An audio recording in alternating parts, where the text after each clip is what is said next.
দয়া গাছের মধ্যে দেখলে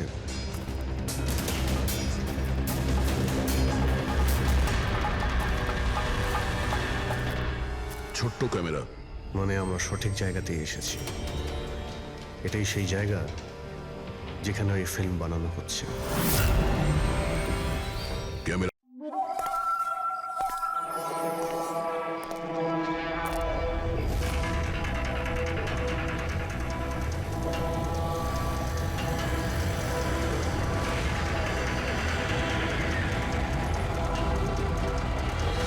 ও ভাই, গাড়িটা আগে নাও।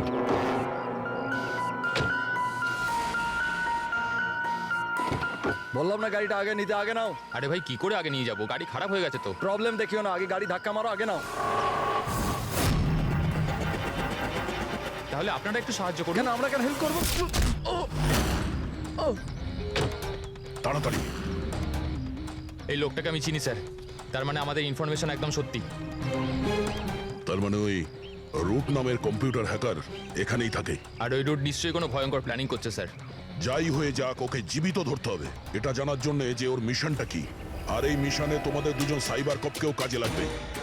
তুমি ইয়েস স্যার। এই বাইরে গেটে দাঁড়িয়ে থাকবে। Okay sir. নজর রাখবে। চলো।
স্যার কেউ নেই।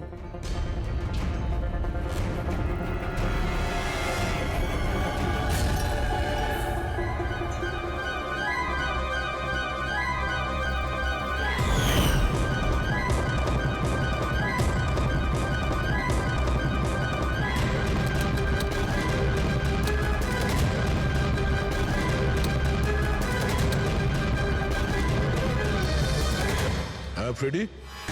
স্যার, সব জায়গা খুঁজে নিয়েছি, কেউ কোথাও নেই। খবর তো ভুল হবে না, এখানেই কোথাও হতে হবে। ঠিক আছে, দেখি।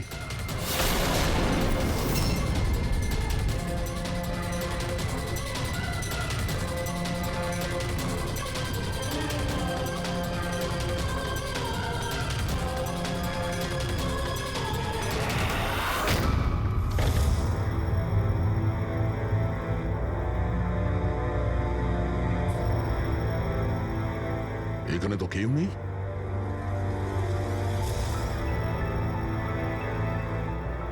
চেয়ার এখনো গরম আছে, মনে হচ্ছে এইমাত্র এখানে কেউ ছিল। তাহলে স্যার সময় মতো পালালো কিভাবে? স্যার, আমরা তো বাংলোটার চারদিক থেকে ঢুকলাম, কাউকে তো এখান থেকে বেরোতে দেখিনি। স্যার, হ্যাঁ, স্যার এই মনিটরটা দেখুন, এটা তো বাড়ির আশেপাশের ফুটেজ। ও আমাদের দেখে পালিয়ে যায়নি তো? হতে পারে। ও খুব একটা দূরে যায়নি। একটু এই জায়গাটাকে ভালো করে চেক করো। আর পুরবি, এই কম্পিউটারটা চেক করো, দেখো কি পাওয়া যায়। ততক্ষণ আমি গেটে গিয়ে দেখছি।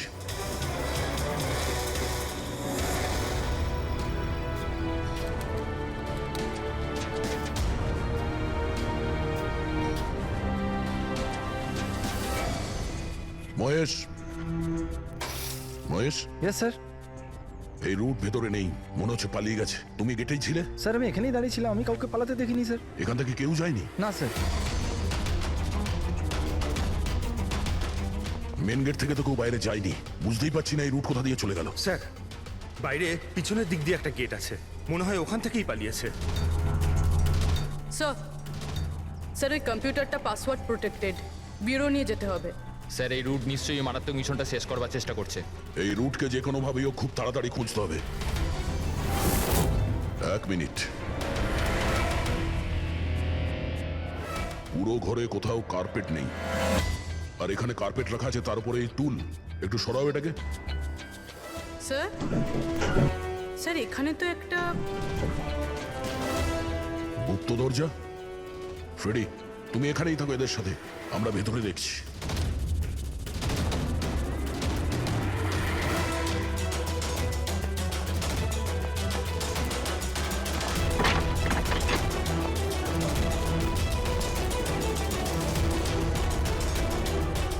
এই, দেখো, তোমার যা বলার আছে তুমি তো এখনই বলে ফেলতে পারো।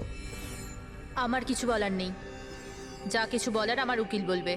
স্যার স্যার আমরা এই রুটের কম্পিউটার সিস্টেম অ্যাক্সেস করে নিয়েছি, আর এনক্রিপশনটাও সফল হয়েছে। জানতে পারলে কিছু? হ্যাঁ স্যার। স্যার এই গত কয়েকদিনে ইন্টারনেটে ভয়ানক কিছু ভিডিও পোস্ট করেছে স্যার। ডার্ক ওয়েবে স্যার। অ্যাকচুয়ালি ডার্ক ওয়েব ইন্টারনেটের এমন একটা কালো জায়গা স্যার, যেখানে সব অপরাধী নিজেদের সমস্ত বেআইনি কাজগুলোকে টেকনোলজির মাধ্যমে সফল করার চেষ্টা করে, যেমন অস্ত্র লেনদেন, কিডনি চুরি, অথবা কাউকে মারার সুপারি। স্যার এমন কোনো কাজ নেই যেটা এই সাইটে হয় না। একটা কথা বুঝতে পারছি না, যখন সবাই সবকিছু জানে, সবকিছু এত খোলাখুলি হয়, তাহলে এটা আটকানোর জন্য আমরা চেষ্টা করি না কেন? স্যার এটা এত সোজা নয়। অ্যাকচুয়ালি এই সাইটে ঢোকার জন্য আমরা একটা কম্পিউটার সফটওয়্যার চাই, যেটা বাছা গোছা হাই প্রোফাইল অপরাধীদের কাছেই আছে। যেমন এই রুট। Yes sir. আর স্যার যেমন আমরা জানি যে ডার্ক ওয়েবে আইপি অ্যাড্রেস আর ইউজার আইডি এই দুটোই লুকোনো থাকে। দেখাও তো কোন ভিডিও পোস্ট করেছে এই রুট।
বাবারে, এ তো কোনো ভূতের সিনেমার ভয়ানক সিন মনে হচ্ছে। এই সিনটা কেন দিতে গেল ডার্ক ওয়েবে? স্যার এটা কোনো সিনেমা সিন নয়, এটা আসলেই হয়েছে, আর কোনো হিরোইনের সাথে নয়, বরং বরং একটা নিরীহ মেয়ের সাথে। যতদূর আমি জানি এগুলোকে তো স্ন্যাপ ফিল্ম বলে। হ্যাঁ স্যার, এই ভিডিওর অনেক বড় ইন্ডাস্ট্রি আছে। এ মেয়েটা কে? আমি জানি না। এর মৃত্যুর জন্য তুমিই দায়ী। না না স্যার, আমি কারোর মৃত্যুর জন্য দায়ী নয়। আমাকে শুধু টাকা দেওয়া হয়েছিল এই ভিডিও ডার্ক ওয়েবে দেওয়ার জন্য। আর আমিও দিয়ে দিয়েছি। টাকা কে দিয়েছিল? আমি জানি না দেখো, জানি না বললে চলবে না। একটা মেয়ে খুন হয়েছে। স্যার, আমাকে বিশ্বাস করুন, অনলাইন টাকা ট্রান্সফার করা হয়েছিল আমার অ্যাকাউন্টে। কে করেছিল আমি কিচ্ছু জানি না। যদি না জানো, জানার চেষ্টা করো। তুমি কম্পিউটারটা খুব ভালো করে জানো, তাই না? তাই এটা জানা তোমার পক্ষে অসম্ভব কিছু নয়। খোঁজ নাও। অভিজিৎ, যদি কেউ এই ধরনের ফিল্ম বানিয়ে আপলোড করে তাহলে খুব তাড়াতাড়ি তাদের কাছে পৌঁছতে হবে যারা এই মৃত্যুর খেলা খেলছে। একটা কাজ করা যাক, এই মেয়েটার ছবি সমস্ত পুলিশ স্টেশনে পাঠিয়ে দিই। একবার যদি জানতে পারা যায় মেয়েটা কে, তাহলে ব্যাপারটা ক্লিয়ার হয়ে যাবে।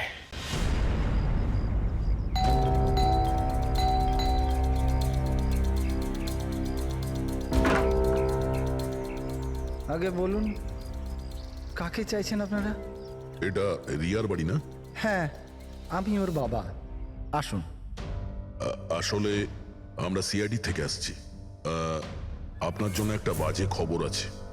আপনার মেয়ে রিয়া আর এই পৃথিবীতে নেই। হ্যাঁ জানি, কিন্তু ওর মৃত্যুর 10 দিন পরে আপনারা কেন বলতে এসছেন এসব? আপনি জানেন যে আপনার মেয়ে রিয়া মারা গেছে? আপনি গাড়ি অ্যাক্সিডেন্টের ইনভেস্টিগেশনের জন্য এসছেন তো?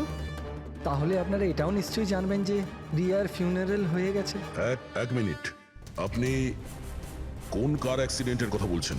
ওই তো যেটাতে আমাদের রিয়া চলে গেল, শেয়ার ট্যাক্সিতে ওরা পুনে যাচ্ছিল। না না, রিয়ার মৃত্যু কার অ্যাক্সিডেন্টে হয়নি। এটা কি বলছেন আপনি? এক মিনিট, এটাই রিয়া তো? হ্যাঁ, এই তো রিয়াই তো। অ্যাক্সিডেন্টের দিন ও তো এই জামা কাপড়ই পরেছিল। এক মিনিট, মনে হচ্ছে কোনো কনফিউশন আছে। আপনি একটু বলুন যে আপনার মেয়ে রিয়ার কার অ্যাক্সিডেন্ট কিভাবে হয়েছিল? শেয়ার ট্যাক্সি করেও পুনে যাচ্ছিল, আরও 7 জন ছিল ওর সাথে। তারপর রাস্তাতেই ওদের গাড়িটার ভয়ঙ্কর অ্যাক্সিডেন্ট হয়ে যায়। পুরো গাড়িটাই ভয়ঙ্কর আগুনে পুড়ে যায়। মৃত ব্যক্তিদের তো মুখটাও ভালো করে চেনা যাচ্ছিল না। তাহলে আপনারা রিয়াকে কি করে চিনলেন? ওর জিনিসপত্র দেখে আমরা ওকে চিনতে পেরেছিলাম। আপনারা এটা বললেন না যে এই ছবি কবেকার? আসলে আমরাও জানি না যে এই ফটোটা কতদিনের, কিন্তু জানলেই আমরা আপনাদেরকে বলে দেবো। মনে হচ্ছে রিয়ার এই অ্যাক্সিডেন্ট দেখানোর জন্য করা হয়েছিল, ওর মৃত্যুর আসল কারণটা লুকানোর জন্য। স্যার, যদি রিয়ার কার অ্যাক্সিডেন্টটা একটা সাজানো ঘটনাই হয়, তাহলে বাকি যে 7 জন ওর সাথে গাড়িতে ছিল তারাও আবার রিয়ার মতোই মারা যায়নি তো? হতে পারে, ওদের ফ্যামিলির সঙ্গে কথা বলতে হবে। আমাদের ভাগ্য ভালো যে 7 জন অ্যাক্সিডেন্টে মারা গিয়েছিল তাদের মধ্যে একজনের শেষকৃত্য এখনো হয়নি। দেখা যাক ডক্টর সালুকে এই লাশ থেকে কি প্রমাণ বার করতে পারে। কিন্তু লাশটা এত বাজেভাবে জ্বলে গেছে যে মুখটা চেনা মুশকিল হবে। তোমাদের সন্দেহ একদম ঠিক। এ লাশ টনির নয়। মনেই হচ্ছিল স্যার আমাদের, কিন্তু এ কে জানতে পারলেন কিছু? না, এখনো তো জানা যায়নি লাশটা কার, কিন্তু এটা জানা গেছে এই লোকটাকে কি করে মারা হয়েছে। আমি এই বডিটা স্ক্যান করেছি, তখন জানতে পেরেছি যে এর পেটে ছুরির গভীর ক্ষত আছে। ছুরি দিয়ে? হ্যাঁ, ছুরির। আর আমার মনে হচ্ছে যে ওই ছুরির আঘাতেই এর মৃত্যু হয়েছে। মানে একজনকে ছুরি দিয়ে খুন করা হয় আর তাকে টনি বলে এদের মধ্যে ঢুকিয়ে দেওয়া হয়েছে। ওই গ্যাং আসলে কি করতে চাইছে? আর এই লোকটার মৃত্যু 3 সপ্তাহ আগে হয়েছে। ও, এই কার অ্যাক্সিডেন্ট হয়েছে 10 দিন আগে? সেটাই তো। তার মানে কারটা যখন পোড়ানো হয়েছিল তার আগেই এই লোকটার মৃত্যু হয়েছিল। 3 সপ্তাহ ধরে ও লাশটাকে রেখে দিয়েছিল যাতে ওই গ্যাং এই ভয়ানক খেলাটা খেলতে পারে। আচ্ছা দয়া, আমরা একটা কাজ করি, যেখানে অ্যাক্সিডেন্ট হয়েছিল আমরা সেখানে যাই আর খোঁজ নিয়ে দেখি এক্স্যাক্টলি কি হয়েছিল ওখানে। আমি তো মজা করে গাড়ি চালাচ্ছিলাম স্যার, আর রেডিওতে গান শুনছিলাম। তখনই হঠাৎ আমি জোরে একটা আওয়াজ শুনলাম। আমি সঙ্গে সঙ্গে আমার গাড়ি থেকে বেরোলাম আর দেখলাম যে আমার সামনের একটা গাড়িতে দাউ দাউ করে আগুন জ্বলছে। আমি বুঝতে পারছিলাম না যে আমি কি করব। আচ্ছা, এই ঘটনাটা কখন হয়েছিল মনে আছে তোমার? স্যার, আমার মনে হয় হয়তো বিকেল 5টার সময়। হ্যাঁ, এটা কি করে হতে পারে? স্যার, এক সেকেন্ড। স্যার, এই টোল ট্যাক্সের ফুটেজটা দেখুন। এখানে তো গাড়ি 3:30টার সময় ক্রস করেছিল, তাহলে এই জায়গাটা ওখান থেকে 20 কিলোমিটার দূরে স্যার। কিন্তু 20 কিলোমিটার রাস্তা অতিক্রম করতে 1.5 ঘন্টা তো লাগার কথা নয়। আর রাস্তাতে কোনো ধাবা বা হোটেলও নেই যেখানে কিছু খাবার জন্য নেমেছিল ওরা। এক্স্যাক্টলি। ঠিক মতো হলে গাড়ি এখানে 4টের সময় পৌঁছে যাওয়ার কথা, কিন্তু এখানে অ্যাক্সিডেন্ট হয়েছে 5টার সময়। তার মানে এই অপরাধ এই 1 ঘন্টার মধ্যেই হয়েছে। মানে গাড়িটাকে ওই সময় কোথাও নিয়ে যাওয়া হয়েছিল আর ওদের সবাইকে নামিয়ে গাড়ির মধ্যে 7টা লাশ রেখে দেওয়া হয়েছিল। আর তারপর গাড়িটা এখানে এনে ব্লাস্ট করিয়ে দেওয়া হয়েছে। এটা একটা প্ল্যান ছিল। স্যার স্যার আমার মনে হয় ওদেরকে সেখানেই নিয়ে গেছে যেখানে ওই রিয়াকে নিয়ে গেছিল স্নাফ ফিল্ম বানানোর জন্য। জায়গাটা আমাদের খুব তাড়াতাড়ি খুঁজতে হবে। পূরবী SMS পাঠিয়েছে, কোনো গাছের ছবি। হ্যাঁ পূরবী। স্যার আমি যে গাছটার ছবি পাঠিয়েছি আপনাকে, এটাকে মোরিঙ্গা অ্যালোফেরিয়া বলে স্যার। হ্যাঁ স্যার ঠিক এইরকম গাছই রিয়ার ফুটেজেও ছিল স্যার। এই দেখুন স্যার, ওই ফুটেজেরই একটা স্ক্রিনশট পাঠাচ্ছি। স্যার এই গাছটা মহারাষ্ট্রের 2টো জঙ্গলে পাওয়া যায়। এটা তো এক্স্যাক্টলি ওই রকমই গাছ। মহারাষ্ট্রের 2টো জঙ্গলে? কোন কোন জঙ্গলে? স্যার একটা জঙ্গল যেটা নাসিকের কাছে, আর দ্বিতীয় জঙ্গলটা যেখানে অ্যাক্সিডেন্ট হয়েছে সেখান থেকে 1 ঘন্টার দূরত্বে। আর ওই জঙ্গলটার নাম হলো প্রিফিক্স ফরেস্ট। নিশ্চয়ই এর মৃত্যুর খেলাটা প্রিফেক্ট জঙ্গলেই হয়েছে। তবে প্রিফিক্স ফরেস্ট তো একটা বড় জঙ্গল, ওখানে খোঁজা তো অত সহজ নয়। ফরেস্ট অফিসারদের সাহায্য নিতে হবে।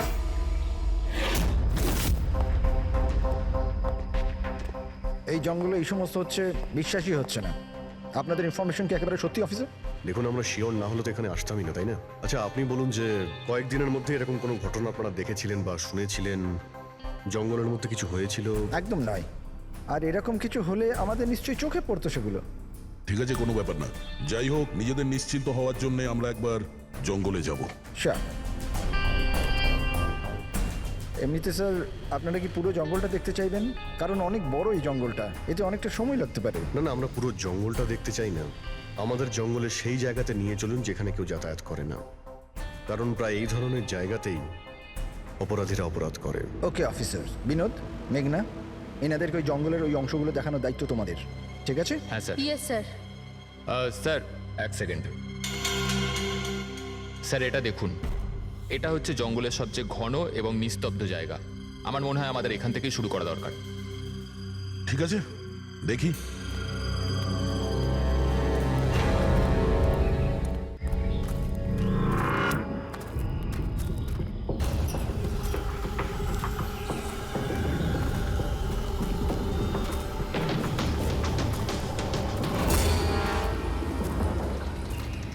দয়া, গাছের মধ্যে দেখলে?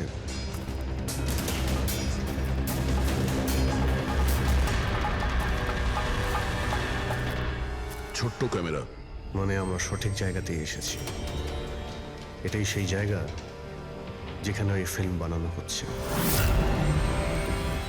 ক্যামেরা উপরেও আছে, ওইদিকে প্যান করা আছে।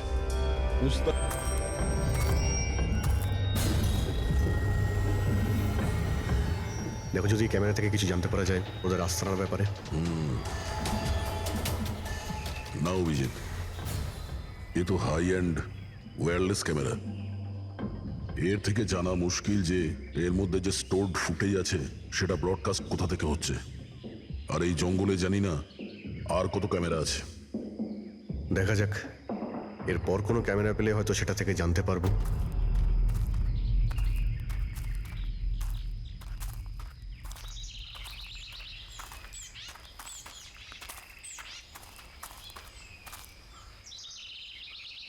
স্যার স্যার এই চিহ্ন দেখুন। আমার মনে হচ্ছে আমাদের আগে এখানে কেউ এসেছিল। তার মানে আমরা সঠিক পথেই যাচ্ছি।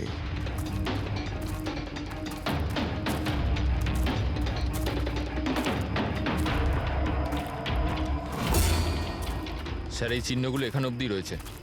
স্যার এর মানে ওদের আড্ডা এখানেই কোথাও রয়েছে।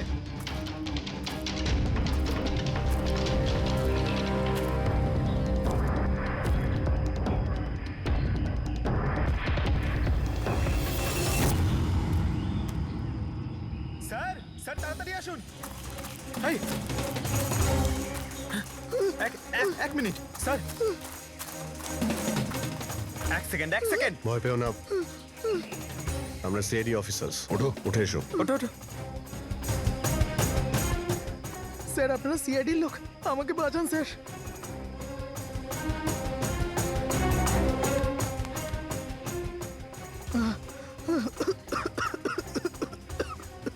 তুমি এখানে এলে কি করে? স্যার আমি জঙ্গল থেকে বেরোনোর রাস্তা পাচ্ছি না স্যার, ওই কুড়িটা এক এক করে সবাইকে মেরে দিয়েছে। তোমরা এখানে এলে কি করে? স্যার আমরা শেয়ার ট্যাক্সিতে উঠে পুনে যাচ্ছিলাম, আর আমাদের গাড়ি হঠাৎ করে পাংচার হয়ে গেল, গাড়ি থেমে গেল। রাস্তাতে আগে থেকে কেউ পেরেকার কাঁচের টুকরো রেখে দিয়েছিল স্যার। তারপর? তারপর কিছু লোক এলো যাদের মুখোশ দিয়ে ঢাকা ছিল। আমরা কিছু করে ওঠার আগেই ওরা আমাদের ঘুমের ইঞ্জেকশন দিয়ে দিল। আর যখন আমার জ্ঞান এলো তখন আমি এই ঘন জঙ্গলে ছিলাম স্যার। স্যার আমি জানি এই জঙ্গলে খিদে তৃষ্ণা নিয়ে কিভাবে ছিলাম, কখনো কাঠ খেয়েছি তো কখনো গাছের পাতা। যখনই কারোর চিৎকারের আওয়াজ পেতাম বুঝে যেতাম কেউ মারা গেছে। তার মানে এখানে সব জায়গাতেই ক্যামেরা লাগানো আছে। তোমার ভাগ্য ভালো যে তুমি ওদের হাত থেকে বেঁচে গেছো। স্যার এই কারণে ধরতে পারিনি যে ওরা আমার জামার বোতামে একটা ক্যামেরা লাগিয়ে দিয়েছিল, আর আমি ওই বোতামটা ভেঙে ফেলে দিয়েছিলাম। হয়তো সেই কারণেই আমাকে ওরা ধরতে পারেনি। তুমি বলতে পারবে যে বাকি লোকেদের মধ্যে কতজন জীবিত আছে এখন? জানি না স্যার, কিন্তু কাল রাতে যখন আমি গাছে বসেছিলাম তখন কারোর চিৎকারের আওয়াজ পেয়েছিলাম। জানি না ওকে আহত করেছে নাকি প্রাণে মেরে দিয়েছে। কোন দিক থেকে চিৎকারটা শুনতে পেয়েছিলে তোমার মনে আছে কিছু? আমি তো এদিকের গাছে, হয়তো ওদিক থেকে এসেছিল স্যার।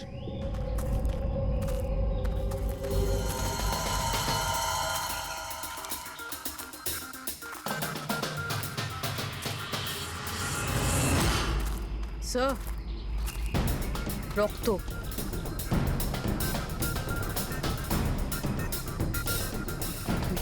স্যার এখানেও আছে। মানে ওদের মধ্যে আহত কেউ এই দিকেই গিয়েছে। স্যার স্যার এই দেখুন, রক্তের কিছু দাগ এদিকে গেছে। এইদিকেও রক্তের চিহ্ন রয়েছে আর এইদিকেও রয়েছে, দুদিকেই রয়েছে। দুদিকেই দেখতে হবে। পঙ্কজ, পূর্বী, তোমরা এই দিকটা যাও, আমরা এই দিকটা দেখছি। বিনোদ তুমি ওদের সঙ্গে যাও। আর হ্যাঁ, প্রত্যেক আধ ঘন্টা অন্তর আপডেট দেবে। হ্যাঁ, আপনি আসুন।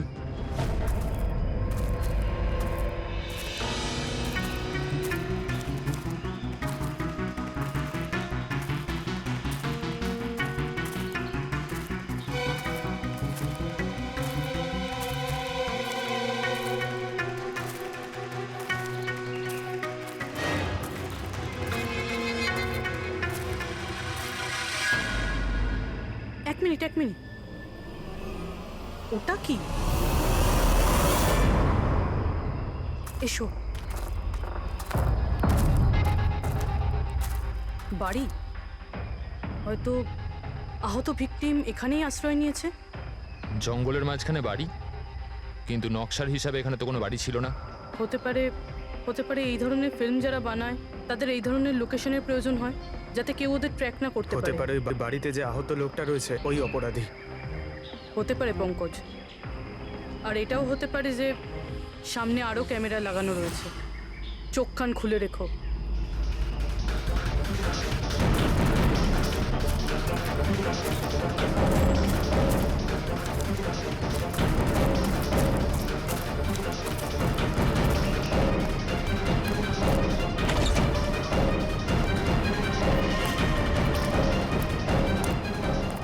পঙ্কজ, টর্চ।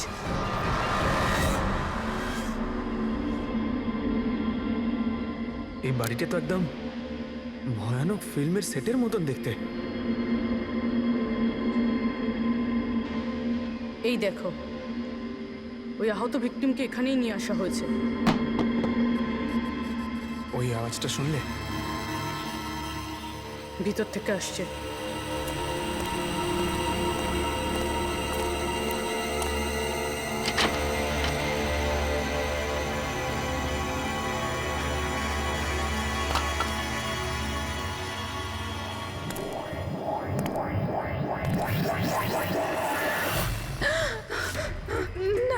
ছেড়ে দাও আমাকে যেতে দাও। বেরিয়ে এসো। না আমার কাছে এসো না, আমি কিছু করিনি। দেখো, আমরা সিআইডি অফিসার, ভয় পেও না। এসো, কিচ্ছু হবে না তোমার। এসো এসো।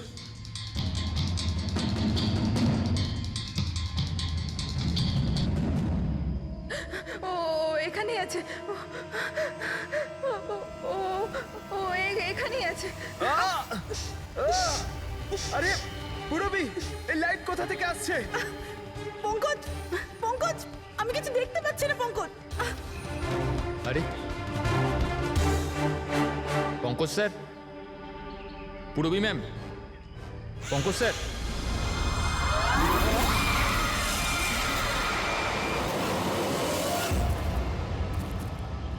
স্যার, রক্তের দাগ তো এখানে এসে শেষ হয়ে গেছে।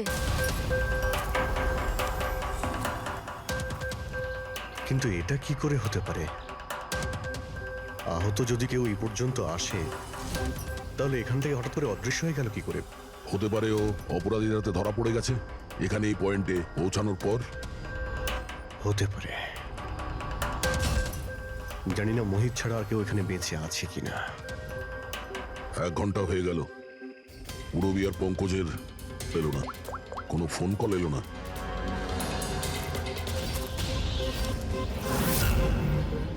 পুরবী ফোন তুলছে না। হ্যাঁ পঙ্কজ, দেখছি। পঙ্কজও ফোন তুলছে না। আরে ওরা আবার কোনো সমস্যায় পড়েনি তো? চলো গিয়ে দেখি, চলো। এইদিকে রক্ত আছে মানে এইদিকেই গেছে।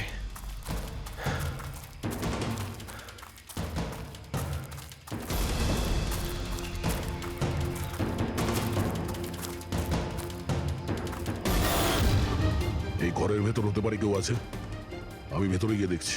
ঠিক আছে, ততক্ষণ আমি এই বাইরেটা দেখি।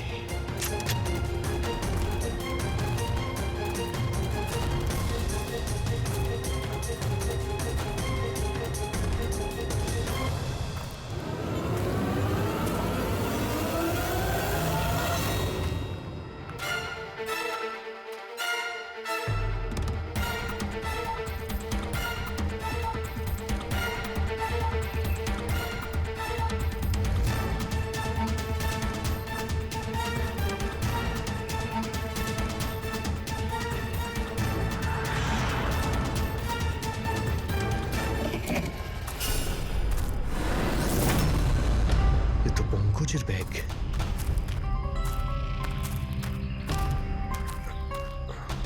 পঙ্কজ,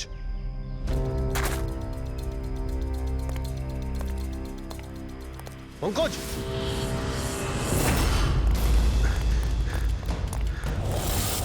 পঙ্কজ,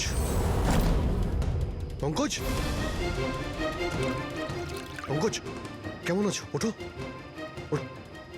স্যার, ওঠো।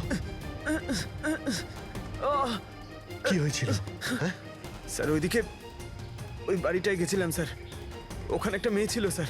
হ্যাঁ। ওর সঙ্গে কথা বলছিলাম স্যার, আর হঠাৎ করে কোথা থেকে এত আলো চলে এলো যে কিছু দেখতে পাচ্ছিলাম না, কিছু বুঝতে পারছিলাম না। ওই বাড়িটা থেকে যেন তেন প্রকারে বেরোলাম, তারপর এখানে এসে হয়তো পড়ে গেছিলাম। আর কিছু মনে নেই স্যার, আমার মাথা ঘুরছে।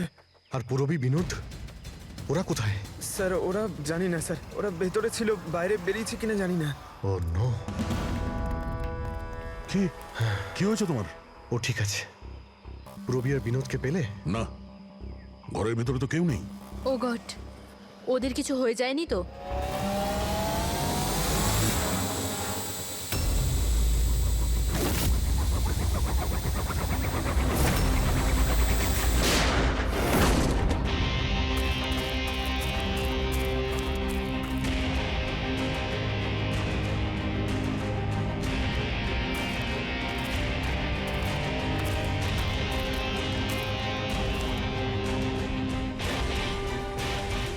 ব্যাপারটা তো খুব জটিল হয়ে যাচ্ছে। আমাদের ফিরে যেতে হবে, চলো। তার মানে দেখো দয়া, আমরা জানি না এখানে কতজন অপরাধী আছে, কতগুলো ক্যামেরা আছে এখানে, কতগুলো অস্ত্র আছে ওদের কাছে। তাছাড়া আমাদের উপরে নজরও রাখছে ওরা। তাই আপাতত কোনোভাবেই ওদের সঙ্গে আমরা পেরে উঠবো না। আর পুরবী, ওকে এখানে একলা ফেলে চলে যাবো আমরা? হ্যাঁ দেখো দয়া, পুরবীকে হয়তো ওরা কোথাও আটকে রেখেছে। পুরবীকে বাঁচাতে গেলে আমরা তো কেউই বাঁচবো না। অভিজিৎ, কি হয়ে গেছে তোমার? কিছু মনে আছে সিআইডিতে আমাদের প্রথমে কি শেখানো হয়েছিল?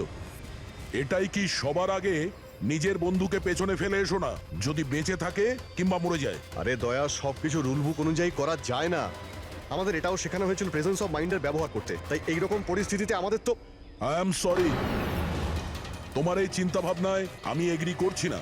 আই এম সরি, তুমি যদি যেতে চাও চলে যাও। পুরবীকে ছাড়া আমি এই জঙ্গল থেকে বেরোতে পারবো না। দেখো দয়া, জেদ করো না। আমরা এটাও জানি না যে পুরবী বেঁচে আছে নাকি ও কোথায় আছে এখন। অভিজিৎ ও একজন সিআইডি অফিসার, এত সহজে হার মানবে নাও। বেচারি একাই লড়ছে ওই অপরাধীদের সঙ্গে, আর এখন যখন আমাদের সব থেকে প্রয়োজন ওর, আমরা পেছন ঘুরিয়ে চলে যাব। প্রয়োজনীয় এটাই যে যারা ওদের হাতে এখনো ধরা পড়েনি তাদেরকে আমরা যেন বাঁচাতে পারি, ব্যাস। দেখো দয়া, তুমি পুরবীর কথা বাদ দাও আর এখন চলো আমার সঙ্গে। আমরা পরে আবার প্ল্যান করে এখানে ফিরে আসবো, এখন চলো। এর হলোটা কি? এই ধরনের বিহেভ করছে?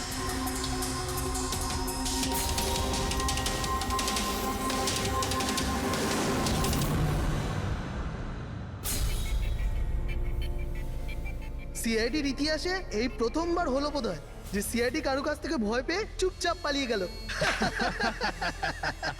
হ্যাঁ ডক্টর, পৌঁছে গেছেন আপনি? হ্যাঁ, ওই জাংশনেই থাকুন, আমরা আসছি ওখানে। আরে সালুঙ্কি স্যার, আপনি এখানে? আমি এখানে। আসুন স্যার। আরে আরে তোমার কি মনে হয়েছিল আমাদের অফিসার পুরবীকে জঙ্গলে রেখে আমরা এখান থেকে চলে যাবো? হ্যাঁ, তাহলে আপনারা দয়া স্যারের ঝগড়া? মিথ্যে ছিল। যখন অভিজিৎ ওখানে ক্যামেরা দেখলো তখন আমাকে ইশারা করেছিল। জানেন এখানে কতগুলো ড্রোন লাগিয়ে রেখেছে আমাদের উপর নজর রাখার জন্য। যে লোকটা ওই ক্যামেরা দিয়ে আমাদের উপর নজর রাখছিল, ওর চোখে ধুলো দেওয়ার প্রয়োজন ছিল, সেই কারণে।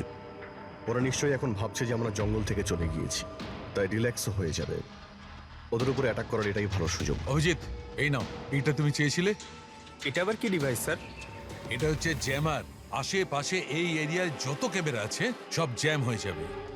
আর ওরা আমাদের উপরে নজরও রাখতে পারবে না। আর এই ড্রোন, এই ড্রোনের মধ্যে যে ক্যামেরা লাগানো আছে ওর রেঞ্জ 7 কিলোমিটার মাত্র। কিন্তু ব্যাটারি তো শেষ হয়ে আসছে। তার মানে যদি আমরা এটাকে না ধরতাম তাহলে আবার ওদের আস্তানায় ফিরে যেত এটা ব্যাটারি চেঞ্জ করার জন্য। একটু আইপ্যাডটা বার করো, ম্যাপটা বার করো ওর থেকে। এই যে, এটাই হচ্ছে সেই জায়গা যেখানে আমরা ড্রোনটা পেয়েছিলাম। আর এর পাশেই ওই বাংলো, মনে হচ্ছে এটাই অপরাধীদের আস্তানা। তাহলে যাওয়া যাক, গিয়ে মুক্তি দিই পুরবী আর যারা বাকি বেঁচে আছে তাদের। চলো। না স্যার, আপনি মেঘনা আর মোহিত আপনারা এখানে থাকুন, আমরা যাচ্ছি।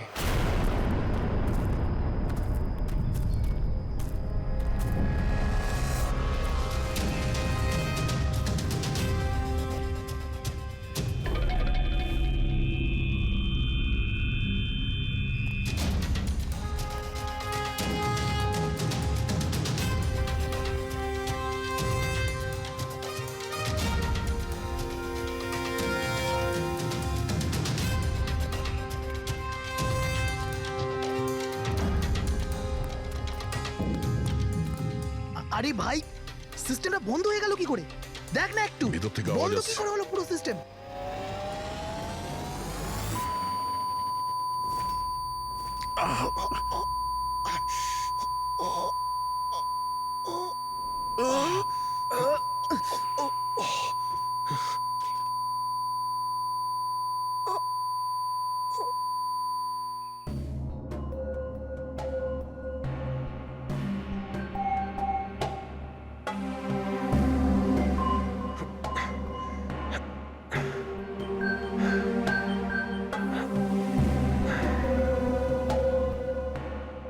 পঙ্কজ,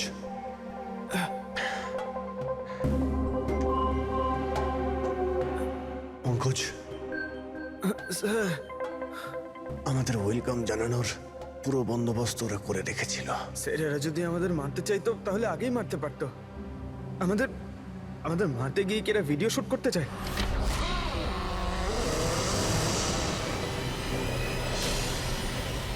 এই স্যার, দাঁড়াও। স্যার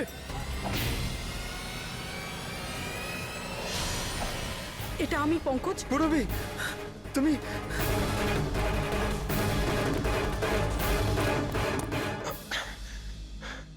তুমি ঠিক আছো? হ্যাঁ স্যার। ওরা কোথায় আছে? স্যার ওদিকে।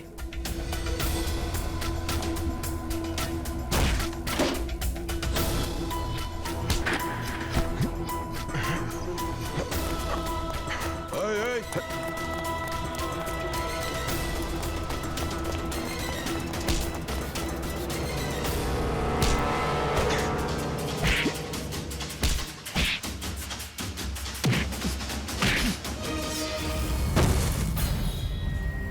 স্যার চল চল।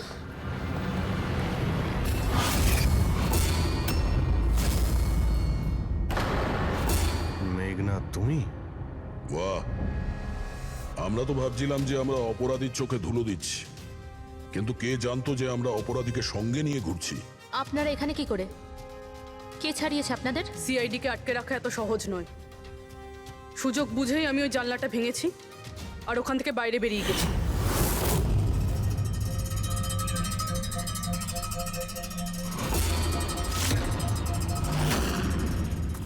তারপর আমি তাদেরই পিছু নিলাম যাদেরকে তুমি পাঠিয়েছিলে আমাকে খোঁজার জন্য। তারপরে আমি ওই ওই মুখোশ পরা লোকটাকে দেখলাম আর তারও পিছু নিলাম।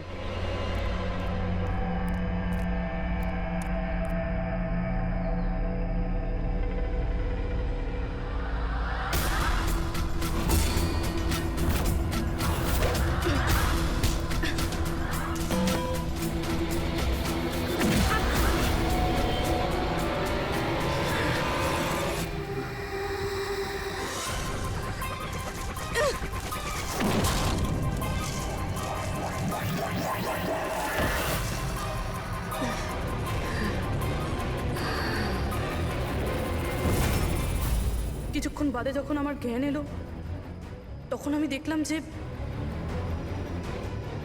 কিন্তু আমি বাকি অফিসারদের কাছে পৌঁছানোর আগেই তোমার এই সনিক বুমের আওয়াজে ওনারা সবাই অজ্ঞান হয়ে যান। ওটা তো আমার ভাগ্য ভালো ছিল যে আমি দূরে ছিলাম, তাই ওটার আওয়াজে কোনো প্রভাব পড়েনি। আর তারপরে আমি ভাবলাম যে ওই মুখোশটাকেই আমার অস্ত্র করলে কেমন হয়। যে নিষ্ঠুরতার সঙ্গে তুমি মানুষদের মেরেছ, তুমি তো নারী হওয়ার যোগ্যই না। এখন এটা বলো যে তুমি এগুলো কেন করেছো? এই সব কিছু আমি টাকার জন্য করেছিলাম। যত টাকা আমি এই কাজের জন্য পেয়েছিলাম না, অত টাকা তো আমি আমার জবে 5 বছরেও পাইনি। আর এমনি তো কি যায় আসে, রোজ এত লোক মরে আরো 2-4 জন মরে গেলে কি হবে? তুমি হয়তো জানো না যে তুমি কতটা অসুস্থ। বাকিরা কোথায় যারা তোমার সঙ্গে ছিল? আমি কারুর কোনো ক্ষতি করিনি স্যার, এতটাও বাজে নই আমি। আর এমনিতেও আমি কোনো খুন নিজের হাতে করিনি।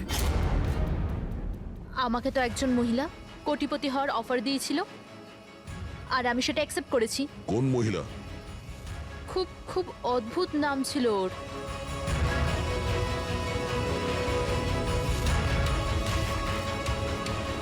রুট।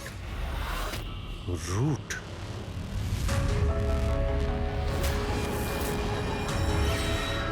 তাহলে রুটই হলো এই সব কিছুর মাস্টারমাইন্ড। এখন ও এগুলো কেন করেছে ওর জবাব তো ওই দেবে। আর তোমার কথা বলতে গেলে আইন তোমাকে কঠিন থেকে কঠিনতম সাজা দেবে।